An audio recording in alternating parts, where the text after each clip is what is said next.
Amma boringizga ushkur. Siz yo'q bo'lganingizda nima qilardim? Nima qilarding qizim? Qarang, bitta mana shunaqa erkalaydigan ammalar bor. Boshqa hech kimda yo'q. Sizlarda ham yo'qmi qizlarjonlar? Hech kimda yo'q bunaqami? Mana shu gaplarimni ichimdan to'qib gapira olamanmi? Nima qilaman? Ichingdan to'qib gapirasan. Voy. Islomiy mavzum ham. Qalsoyda boyam gapirdim-da, endi eslab qoldim-da. Nimalar deding? Menga kelsa voyda. Rilsa jo'natdim, joy qolmadi. Vashga qolmadi. Nimalar deding? Anu kastim yubkalarni aytdim.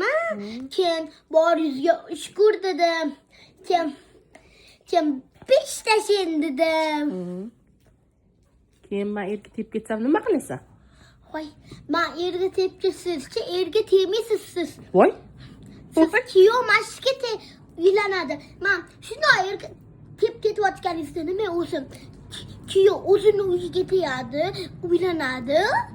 Shunaqa-da o'zini uyiga olib ketadi-da. Oying ham kelgan-ku mana. Ha, oyim mayli. Voy, oying mayli, menchi. Siz meni erkalaysiz-ku. Urmaysiz. Lemilla bilan. Kim siz erga tegayotganingizda bundoq cho'lab oladi. Xonangizga olib kiraman-da. Agar kuyovman naqdisi, nima olib kirasiz? Nima olib kirasan desa, men bunaqa deyman. Bu sizlarning uylarga tegmaydi deyman. Voy.